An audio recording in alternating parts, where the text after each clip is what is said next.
이 시간 우리 하나님의 말씀 보도록 하겠습니다. 누가복음 1장 1절에서 4절까지의 말씀입니다. 신약성경 86페이지입니다. 오늘은 자세히 살피고 확인하자라는 그런 말씀의 제목을 가지고 같이 오늘 읽은 이 말씀을 같이 한번 묵상하면서 나누도록 하겠습니다. 제가 지금까지 교회에서 사역을 하면서 성도님들이 저한테 와가지고 성경을 읽고 싶은데 어디서부터 읽어야 될까요? 이렇게 물어보거나 아니면 이제 처음 전도에서 사람들이 이제 성경을 읽히면 항상 제가 마가복음을 먼저 읽으라고 했어요. 마가복음 읽으라는 이유는 한 가지예요. 뭔지 아세요? 제일 짧으니까요. 짧아서 제가 읽으라는 거예요. 짧아서. 예수님에 대해서 가르쳐주는 이야기인데 예수님이 가르쳐주는 그 이야기가 1장부터 16장까지니까 사실 마음 먹고 읽으면 1시간에서 2시간이면 다 읽을 수 있어요. 창세기가 맨 앞이고 신약도 보면 마태복음이 맨 앞인데 그런데 이제 제가 제일 짧으니까 마가복음부터 읽으세요 했으면 마가복음 읽고 그 다음에 와가지고 그 다음에 뭐 읽죠? 이렇게 물어봐야 되는 게 이게 지극히 정상 아닌가요? 저만 그렇게 생각하죠? 우리 성도님들은 아무도 그렇게 생각 안 하죠? 왜냐하면 아무도 저한테 와서 그렇게 물어보는 사람이 없는 거예요. 그래서 제가 이제 시간이 지나고 난 다음에 한 번씩 이제 물어봐요. 혹시 마가복음 다 읽으셨어요? 물어보면 1년이 지나도 아직 다 못 읽었어요. 1년이 지나도 다 못 읽었던 사람이 태만인 거예요. 그러니까 그러면 어떻게 해야 돼요? 마가복음보다 더 짧은 거를 골라가지고 이걸 얘기해줘야 되는데 마가복음보다 더 짧은 복음서는 없어요. 복음서 중에 제일 짧은 게 마가복음이에요. 그러다 보니까 이거보다 더 짧은 게 없으니까 혹은 마가복음 1장을 읽으세요 이럴 수도 없고 어떻게 할 수가 없잖아요. 너무 안타까운 거예요. 그러니까 오늘은 우리 주님의 교회 성도님들한테는 제가 믿음으로 그래도 마가복음 다 읽으시겠지 제가 이렇게 믿고 그 다음 읽을 거를 제가 추천을 해드립니다. 마가복음은 이제 짧으니까 마가복음 다 읽었어요. 1년 동안 열심히 읽어가지고 마가복음 다 읽었습니다. 그러면 그 다음에 이제 누가복음을 읽게 되면 누가복음을 읽으라는 이유가 있을 거 아니에요. 누가복음을 제가 추천하는 이유는 이겁니다. 뭐냐면요. 성경이 66권이에요.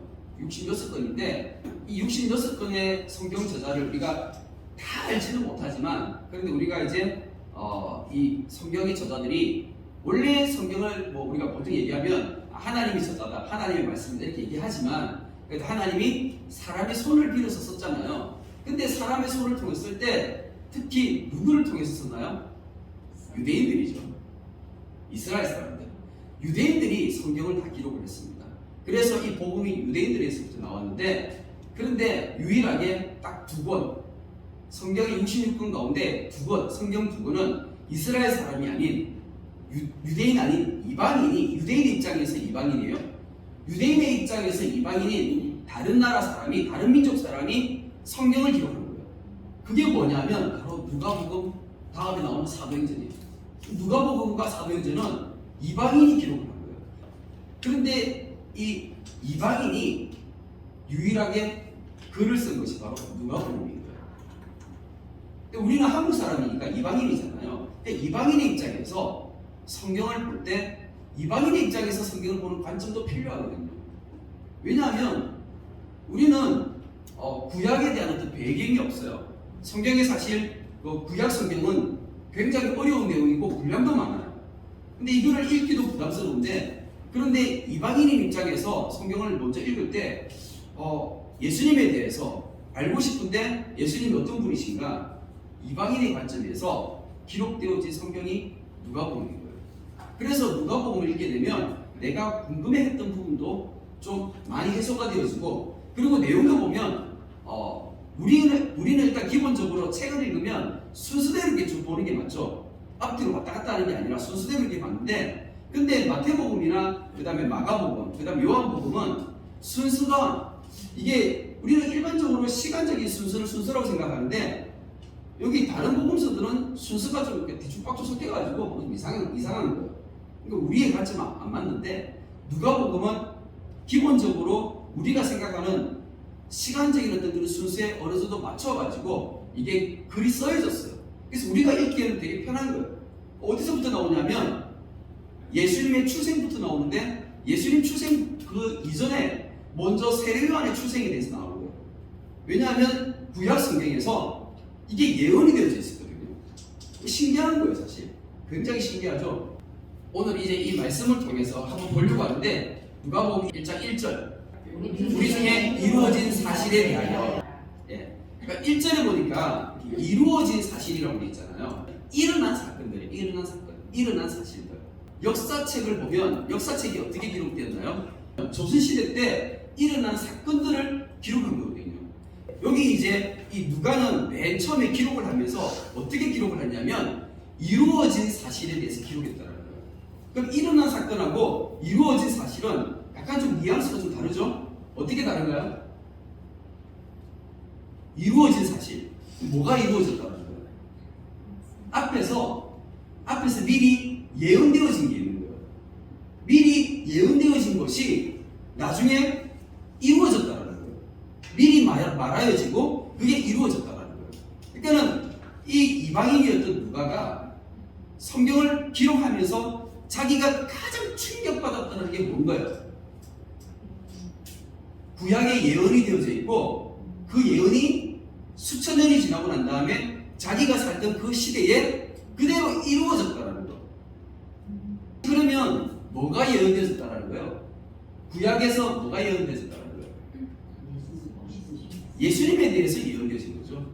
메시아가 올 거다, 우리의 구원자가 올 거다라는 그 메시아에 대해서 구약에서 예언이 되어져 있고 그것이 예수님이 이루신 거거든요.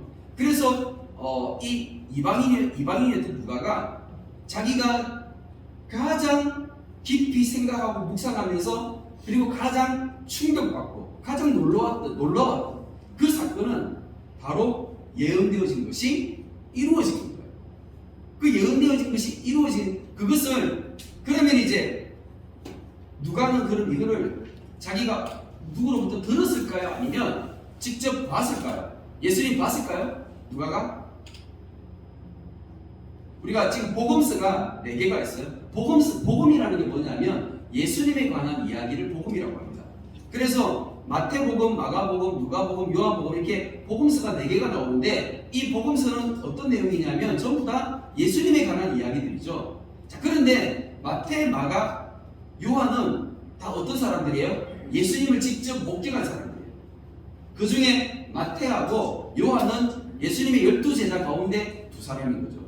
근데 마가는 예수님의 12제자는 아니었지만 그때 당시 좀 어렸었거든요. 나이가 어려가지고 예수님의 12제자를 들지 못했지만 그래도 예수님이 자기 집에 막 놀러 오셨어요.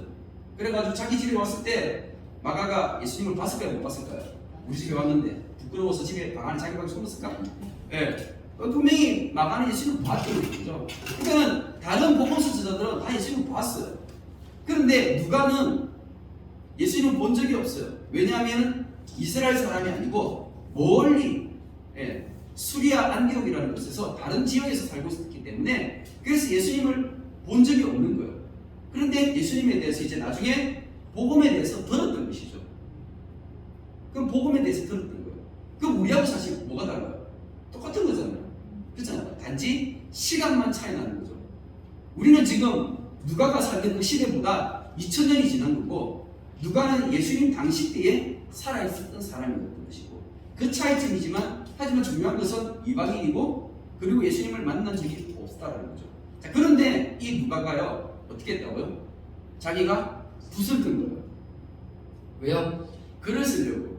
누가복음이랑 사도행전을 읽어보시면 알겠지만 분량이 신약 성경의 4분의 1이에요. 굉장히 분량이 많아요. 그 많은 분량을 직접 이렇게 쓰는 게 굉장히 어려운데 자, 그런데 누가는요 그냥 쓴 게 아니에요. 그냥 쓴 게 아니고 어떻게 썼냐면 이렇게 썼다고 합니다. 3절 말씀을 같이 한번 읽어보겠습니다. 시작.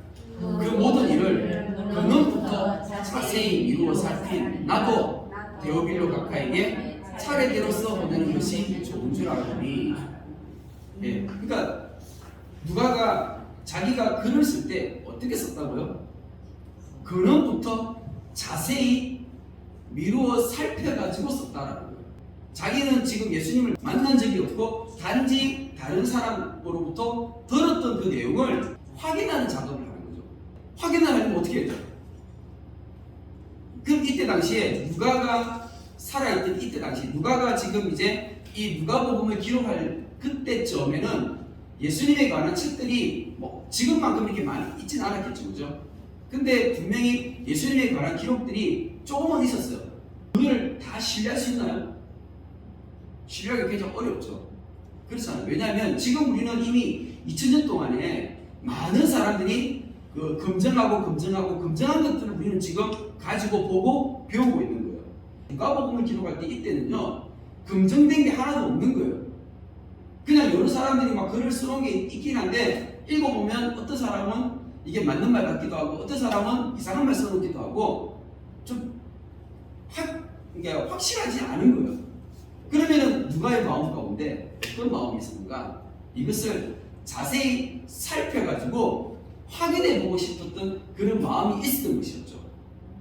자, 그래서 누가가 그 확인하고 이것을 자세히 검증해가지고 그것을 이제 기록을 해서 한 사람에게 편지로 썼어요. 근데 그 한 사람이 누구냐면 데오빌로라는 사람이에요. 데오빌로라는 사람은 성경이 여기만 나오기 때문에 사실 누군지는 모릅니다. 그런데 뒤에 각하라는 단어가 나오는 걸 보면서 호칭이 각하예요. 각하는 어느 정도 급이냐면 우리나라 같으면 지금 이제 요즘 같으면 뭐 대통령 아니면 국무총리 아니면 장관 정도 돼요. 이 정도 되는 사람들을 각하라고 호칭을 사용을 하거든요. 그러니까는 엄청나게 높은 로마 안에 있었던 엄청나게 고위직 공무원이죠. 이런 사람에게 지금 이제 한 사람에게 데오빌로에게 지금 이 누가복음과 사도행전을 기록을 해가지고 편지를 보내는 거예요. 자, 그런데 이렇게 높은 사람에게 사실 편지를 보내는데 대충 써서 보낼 수 있을까요? 잘못 썼다가는 목숨이 되어올 수도 있습니다. 그렇지 않아요, 그죠? 어떻게 될지 알 수 없으니까. 여기까지가 이제 우리가 가장 이제 기본적으로 이 누가복음을 읽을 때, 성경을 읽을 때 좀 이해를 하고 봐야 되는 그런 부분입니다. 제가 이제 지도를 보여드리면서 여기가 이제 이 바울의 선교여행 지도인데 이게 뭐냐면요, 이 누가라는 사람이 사실 이제 이 누가복음에 자기 이름이 한 번도 기록이 안 돼 있어요. 누가라고 안 나와요. 근데 누가복음하고 사도행전을 보다 보면 사도행전 16장쯤에 거기에 누가가 우리라는 단어로 해가지고 우리하면 기록을 글을 쓴 사람이 자기까지 포함해서 우리라고 하잖아요, 그죠? 그래서 거기에 보면 처음 이제 우리라고 해서 누가가 이제 등장을 하게 되는 거예요. 그런데 누가가 어떻게 등장을 하게 되냐면 우리가 잘 알듯이 이 복음이 어떻게 쭉 많은 사람들에게 복음이 전해지고 교회가 세워졌냐면 사도 바울이라는 사람을 통해서 복음이 전해지고 교회들이 세워지고 복음이 확장되어졌잖아요. 그런데 이 사도 바울이 전도여행을 다녔어요. 근데 전도여행을 다녔는데 이 전도여행 거리가 엄청난 거예요. 왜냐하면 아시아에서 유럽까지 간 거거든요. 그래서 아시아에서 유럽까지 쭉 다니면서 전도여행을 하는데 이게 10여 년 동안 다닌 엄청난 시간과 거리가 되는 거예요. 그런데 그 중에서 1차, 2차, 3차 전도여행이 있는데 그 중에서 2차 전도여행 때 그때 이 바울이 누가복음을 기록한 이 누가를 만나게 됩니다. 근데 누가를 어디서 어떻게 정확하게 만났는지는 성경에 잘 기록이 되지 않지만 16장에 보니까 드로아라는 지역에서 같이 바울과 누가가 지금 만나서 함께 동행하고 있는 장면이 나오게 되는 거예요. 여기서부터 이제 우리가 볼 수 있습니다. 저기 1번 지역이 바로 드로아예요. 저 지역에서부터 지금 누가가 등장을 하는 거예요. 근데 이 누가는 어떤 사람이냐면 직업이 뭔지 아세요? 의사였어요. 의사는 다른 사람이 아픈 사람을 치료해주고 병든 사람을 낫게 해주는 사람이 의사잖아요. 그런데 이 의사였던 이 누가가 바울과 동행을 하면서 이 바울에게 굉장히 좋은 영향력을 서로가 서로에게 많이 주고받았어요. 이 의사다 보니까 바울은 굉장히 열정적이고 복음을 열심히 전하는 사람이었거든요. 그런데 너무 열심히 복음을 전하다 보니까 문제가 있었어요. 어떤 문제요? 이 복음을 안 받아들이고 못 받아들이는 사람들이 있는 거예요. 이 복음을 못 받아들이는 사람들 가운데 그냥 요즘 같은 분들이 예를 들어서 전도하면 그냥 싫어요. 그 사람은 끝이지만 근데 그때 당시에는요, 이 바울이 전도했을 때 그 전도를 거절하는 그 정도가 아니라 오히려 그 전도하는 바울을 죽이려고 했던 사람들이 있었던 거예요. 대표적으로 누구예요? 유대인들이죠. 유대인들이 바울을 바울을 죽이려고 하는 거예요. 왜냐하면 이 바울은 유대인이었지만 이 복음은 사실 하나님을 믿고 하나님을 섬기는 것은 유대인들만의 어떤 특권이었거든요. 자기들은 선민의식을 가지고 있었어요. 자기들은 선택된 민족이다라는 어떤 생각을 가지고 있었는데, 근데 이 선민의식을 가지고 있었는데, 근데 이 바울이 예수 그리스도에 대해서 얘기를 하니까 유대인 입장에서 봤을 때는 이단인 거예요. 그래가지고 돌을 던져가지고 막 죽이려고 하고 막 그랬던 거죠. 그래서 바울이 돌에 맞아가지고 거의 죽을 뻔하고 막 이랬던 적도 있었어요. 당연히 옆에 있었던 누가가 이 바울을 치료해줬겠죠. 그리고 또 이 바울은 고질병이 있었어요. 눈도 안 좋았어요. 눈도 안 좋아가지고 맨날 눈에서 이렇게 눈물 나고 그다음에 눈곱 끼고 막 안 좋아, 잘 보이지도 않고 막 그런 이제 이 바울은 그런 약점들도 있었거든요. 여러 가지 이게 몸의 질병들도 있고 막 그랬었는데, 그랬던 그 바울을 옆에서 계속 돌봐주면서 치료해주고 그랬던 사람이 누가였습니다. 자, 그런데 이 누가가 바울과 만나가지고 바울을 통해서 복음을 들었던 것이죠. 복음을 듣고 이게 누가가 바울을 통해서 뭐 예수님을 믿게 됐는지 그건 알 수는 없지만, 여하튼 이 바울과 함께 동행을 하기 시작했습니다. 전도 여행을 하기 시작을 했는데 오랜 시간 동안, 언제까지 했냐면 바울이 순교할 때까지. 바울이 순교했거든요. 그러니까는 최소한 이때부터 약 한 20년 가까이를, 한 15년 이상을 같이 바울과 동행하면서, 물론 중간에 따로 이제 또 이렇게 헤어져가지고 뭐 전도하기도 했지만, 근데 결과적으로 보면 끝까지 바울 옆에서 남아있었던 사람이 누가였었습니다. 자, 이 전도 여행을 하던 도중에 어디로 가게 되냐면 예루살렘이라는 곳을 가게 됩니다. 이 예루살렘은 이렇게 굉장히 멀죠. 저 먼 데까지 가려면 어떻게 가야 되겠어요? 걸어가려면 너무 머니까 배를 타고 이제 이동을 하게 되거든요. 그래서 가이사라라는 곳으로 가서 거기서 이제 예루살렘에 이제 들어가게 되는 것입니다. 왜 갔냐면 바울이 세웠던 그 교회들이 헌금을 해가지고 그 헌금을 이제 예루살렘 교회에 구제헌금으로 도와주기 위해서 가져간 거예요. 그런데 이제 이 예루살렘에 갔을 때 거기서 사람들이 바울을 알아본 거예요. 바울을 대적했던 그 유대인들이 바울을 알아보고 똑같이 바울을 죽이려고 그렇게 해가지고 바울을 붙잡게 된 거예요. 바울이 붙잡혔어요. 재판을 받게 되는데, 이 재판을 받으면서 바울이 사실은 아무 죄가 없거든요. 로마인 입장에서 봤을 때는 바울은 아무 죄가 없으니까 그래서 그냥 풀어주려고 했는데, 자기가 황제 앞에까지 가가지고 자기가 이제 무죄하다는 것을 증명해 보고 싶다고 하면서 막 이렇게 막 크게 이제 일부러 사건을 확대시키는 바람에 바울이 이제 이 묶여 있는 채로 로마까지 가게 되는 거예요. 그러니까 바울이 지금 돌아다니는 이 경로가 얼마나 먼지, 사실 지금도 저 정도 거리를 이렇게 여행하는 것은 쉽지가 않은데, 옛날 2000년 전에, 그때 2000년 전에 바울이 저렇게 저 먼 거리를 유럽을 이렇게 막 배 타고 여행을 한다는 것 자체가 굉장히 힘든 일이거든요. 이렇게 이제 바울과 누가가 이 모든 일에 함께 있었어요. 함께 했는데, 그럼 누가가 이제 언제, 그럼 어떻게, 무슨 일을 했는가? 정말 중요한 게 이제 우리가 좀 아셔야 될 게 뭐냐면, 누가가 지금 이제 이 누가복음과 누가복음 다음에 나오는 사도행전을 기록을 했단 말이에요. 그럼 이제 이것을 기록을 할 때 아까 보니까 어떻게 기록했댔어요? 자세히 살피고 확인해가지고 기록을 했다는 거예요. 그 자세히 살피고 확인했다는 말이 무슨 말일까요? 이 말은 당연히 어떤 책을 보면서, 지금 우리는 이제 책을 보거나 뭐 이렇게 해가지고 이제 확인을 하는 거지만, 누가는 달랐죠. 왜냐하면 이때는 예수님이 지금 죽으시고 살아나셔서 하늘로 올라가신 지 그렇게 오랜 시간이 아니에요. 약 한 25년 정도가 지났어요. 누가가 지금 이제 그 예루살렘을 방문을 했어요. 예루살렘을 방문했을 때 얼마나 마음이 들뜨겠어요. 왜냐하면 그곳은 이제 자기가 지금까지 믿고 있었던 그 믿음에 대해서, 신앙의 본질에 대해서 그것을 확인할 수 있는 장소잖아요. 성지가 되는 거잖아요, 자기에게. 그죠? 그러니까 거기 가가지고 사람들을 만나보고 싶겠죠. 누구를 만나보고 싶을까요? 옛날에 예수님 봤던 사람들, 그리고 예수님으로부터 이 복음을, 말씀을 들었던 사람들, 그 사람들을 만나가지고 확인해보고 싶은 거예요. 예수님한테 어떤 얘기를 들었는지, 그리고 예수님께서 어떤 일들을 하셨는지. 사실 자기가 이제 들었던 게 전부가 아니잖아요. 자기가 들었던 것은 일부고, 그리고 실제로 그 현장에 가게 되면 자기가 듣지 못했던 생생한 이야기들이 훨씬 더 풍성하게 많았을 것을 알고 있는 거잖아요.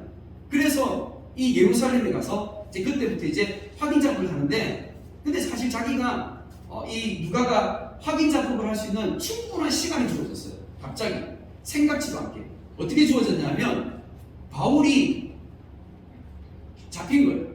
유대인들한테 잡혀가지고 재판에 넘겨지게 된 거예요.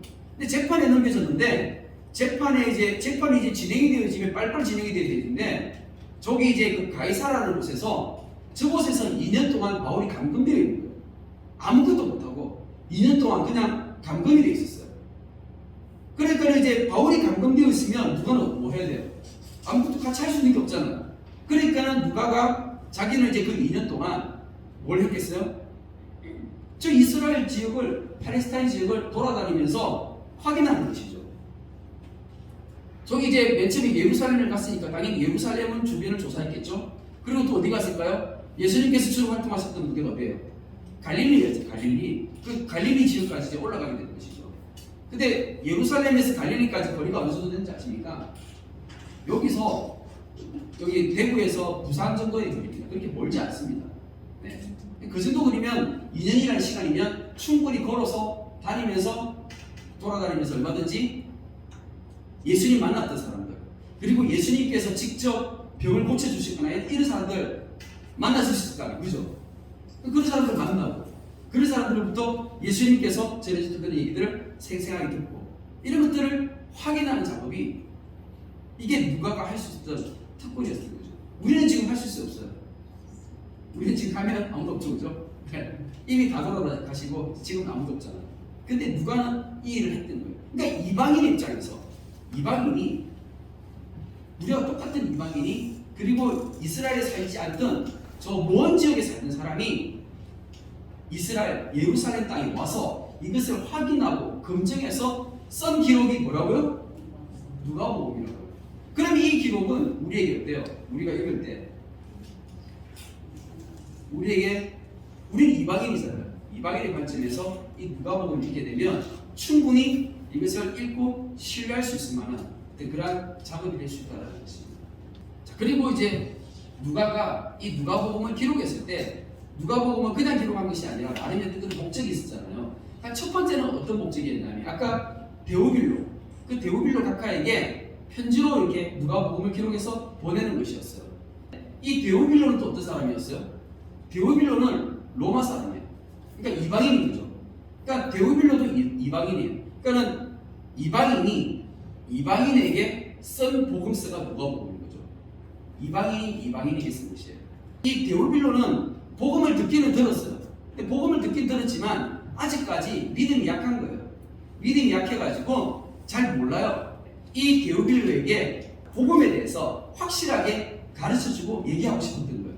그래서 자기가 조사한 그것을 책으로 기록을 해가지고 편지로 써서 데오빌로에게 보냈는데 이 목적은 바로 데오빌로에게 이 믿음을 신앙을 더욱더 확고하게 자라가게 하기 위해서 이 편지를 보냈던 것입니다. 이게 바로 누가복음을 기록했던 첫 번째 목적이었고 두 번째는요. 이 누가복음을 자기가 기록을 하면서 누가는 이방인이었잖아요. 자기가 이방인이잖아요. 그럼 이방인으로서 원래 처음에 복음을 받아 들었을 때 이방인이었던 누가가 이방인으로서의 그 궁금증이 있었을 거 아니에요.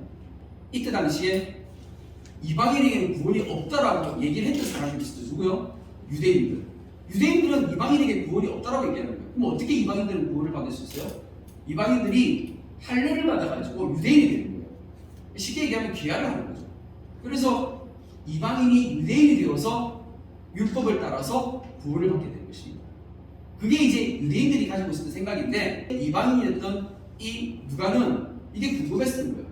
그래서 예수님은 과연 어떻게 이것을 말씀하셨고 예수님은 과연 어떻게 행하셨는지 되게 궁금한 거예요. 이런 상황에서 누가는 바울을 통해서 먼저 복음을 받아들이고 바울이 주장했던 게 있었어요. 그게 뭐냐면 복음의 보편성인 거예요.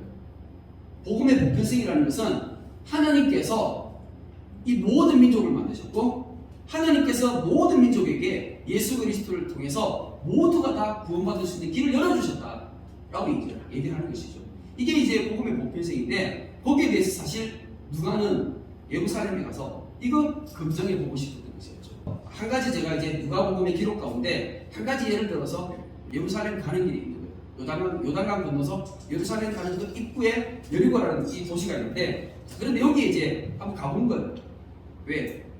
이게 누가가 이제 여러 군데를 다 돌아다녔을 거 아니겠죠? 여러 군데를 다 돌아다니면서 확인을 하는 가운데, 근데 이제 저기 가니까 저게 뭐냐면 이거 누가복음 19장에 보면요, 삭개오라는 인물이 나와요. 근데 삭개오라는 사람은 여리고 사람이거든요.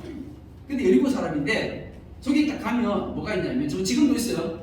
2000년 된 나무가 됐어요. 나무가 2000년 됐으니까 얼마나 크겠어요. 사진 보니까 되게 크죠, 그죠? 엄청 큰 이제 2000년 된 나무가 있는데, 저게 삭개오가 올라갔던 그 나무예요. 돌무화과 나무. 우리 성경에 보면 돌무화과 나무가 되어 있는데, 삭개오가 저 나무에 올라갔었어요. 네. 근데 저게 그러면 누가가 여리고를 방문했을 때 저 나무가 있었을까 없을까요? 당연히 있었죠, 그죠? 지금도 있는데 그때 왜 없겠어요? 당연히 있는 거죠. 예. 이게 저기 가면, 입구에 가면 저 나무 바로 밑에 표지판이 있어요. 삭개오 나무라고 저기 표지판인데, 그 관광지들 이제 관광지로 만들어가지고 사람들이 이제 관광하면서 다 기념사진 찍고 가는 그런 곳입니다. 자, 그런데 이 삭개오를 보면서 이제 저기 저 나무 가가지고 저기서 보면서 이제 누가는 이런 걸 이제 장소를 확인하면서 보는 거죠. 이 나무에 얽힌 전설이 되는 거잖아요. 그죠? 삭개오라는 사람이 이 나무에 올라가 있다가 예수님이 지나가시다가 삭개오야 내려라 해가지고 만나서 이렇게 아마 삭개오를 직접 만났는지는 모르겠지만, 그런데 이 누가복음에만 이 삭개오가 나오는 거예요. 마태복음, 마가복음, 요한복음에는 삭개오 내용이 안 나와요. 그러니까 누가복음에만 나오는 거예요. 왜요? 누가가 그곳에 가가지고 이 삭개오가 올라갔던 나무를 보면서, 그러면서 사람들한테 들은 얘기로 이런 이야기들을 알게 된 것이죠. 그리고 난 다음에 그것을 이제 기록하게 된 것입니다. 자, 그런데 이게 중요한 게 아니라 진짜 중요한 거는 이거죠. 뭐냐면 누가복음 10장에 이 여리고에 대한 말씀이 나옵니다. 누가복음 10장에 그 여리고에서 일어난 사건에 대해서 이렇게 말씀이 나오는데, 그 말씀 가운데 이제 25절부터 제가 말씀을 한번 보겠습니다. 어떤 율법사가 일어나 예수를 시험하였는데, 선생님 내가 무엇을 하여야 영생을 얻습니까? 그러니까 율법사가 누구냐면요, 유대인이에요. 유대인인데 유대인으로서 성경을 가르치는 사람을 율법 교사라고 하는데, 근데 이 유대인 성경 교사가 이 사람이 예수님 찾아와가지고 예수님 어떻게 하면 내가 영생을 얻을 수 있습니까? 라는 이 질문을 던진 거예요. 사실 우리가 교회 다니면서 이 질문이 본질적인 질문이잖아요. 우리만 하는 것이 아니라 유대인들도 똑같이 자기들도 율법을 지키면서 이 고민을 가지고 있는 것이거든요. 그래서 영생을 얻고 싶은데 거기에 대해서 예수님과의 대화 가운데 이제 이런 답변이 있습니다. 대답하여 이르되 네 마음을 다하며 목숨을 다하며 힘을 다하며 뜻을 다하여 주 너희 하나님을 사랑하고 또한 네 이웃을 네 자신같이 사랑하라. 예수님께서 가르쳐 주신 답변은 이 두 가지였어요. 첫 번째는 하나님을 사랑하는 것이고, 두 번째는 이웃을 사랑하는 거예요. 하나님 사랑하고 이웃 사랑하는 이 두 가지가 사랑한다는 것은 내 마음속에 있는 것을 행동으로 표현하는 것들이죠. 그렇잖아요, 그죠? 하나님을 사랑하면 하나님 사랑하는 마음을 내 마음속에만 담고 있는 것이 아니라 이 마음속에 있던 것이 나의 삶 가운데서 표현되어서 나오는 거죠. 그게 찬양일 수 있고 기도일 수 있고 또 이렇게 복음 전하는 것일 수 있고 예배 참석하는 것 등등 많잖아요, 그죠? 그런데 이때에 이 질문했을 때 율법 교사가 하나님 사랑하는 건 이해가 되는데 이웃 사랑하는 게 뭡니까? 라는 질문을 드린 거예요. 이웃 사랑이 뭐죠? 라는 질문을 드렸을 때 그때 예수님께서 이런 예화를 드셨습니다. 그 내용이 뭐냐면 한 사람이 길을 가는데 여리고에서 강도를 만난 거예요. 여리고에서 강도를 만났는데, 그런데 이 강도 만난 사람이 이제 다 죽고 가는 거죠. 다 죽고 가는데 그때 한 사람이 지나가는 거예요. 누가 지나가냐면 제사장이 지나가요. 제사장은 유대인이죠. 율법 교사입니다. 제사장이 지나가는데 이 제사장은 그냥 보고 그냥 지나갔던 거예요. 왜요? 이 강도 만난 사람이 다 죽고 가는데요, 제사장들은요 시체를 만지게 되면 부정해져요. 그래서 내가 부정해지기 싫기 때문에 시체를 안 만지는 거예요. 다 죽은 사람 만졌다가 괜히 내가 부정해질 수 있으니까 아예 안 건드리는 거죠.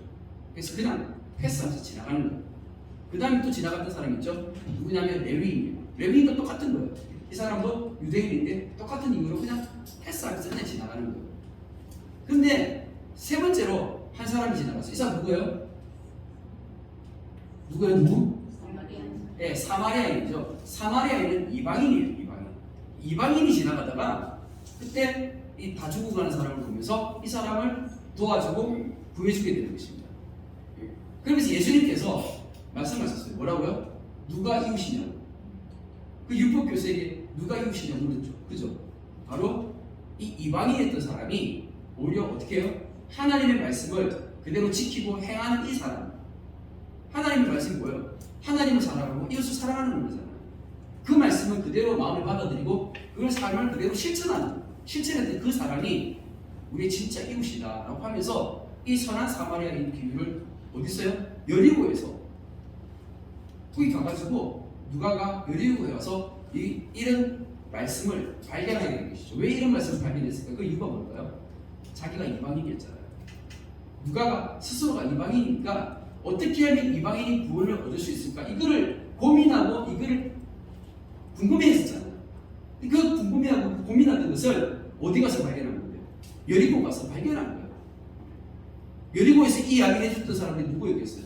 유대인들이었겠죠. 왜냐하면 거기서 예수님으로부터 복음을 들었던 사람들이었으니까. 그 사람들이 누가에게 이것을 설명해 주고 그럼 누가가 그것을 이제 기록을 한 거예요. 그래서 이 선한 사마리아 비유는 누가복음에만 나오는 거예요. 왜 이게 누가복음에만 나오는지 우리가 알 수 있게 되는 것입니다. 그래서 이 누가 본인이 이방인으로서 가지고 있었던 그 궁금증, 그게 예수님은 이방인에 대해서 어떻게 대우하셨는지 이걸 확인하고 싶었고, 그리고 그것을 가서 보고 확인함으로 해서 복음의 보편성을 믿게 되었고, 그리고 이 누가복음과 사도행전을 자신 있게 확실하게 기록하면서 복음을 전할 수 있게 됐던 것입니다. 제가 이제 옛날에 저기 에베소라는 지역을 갔었어요. 여기 에베소가 어디냐면 지금의 터키 지역이에요.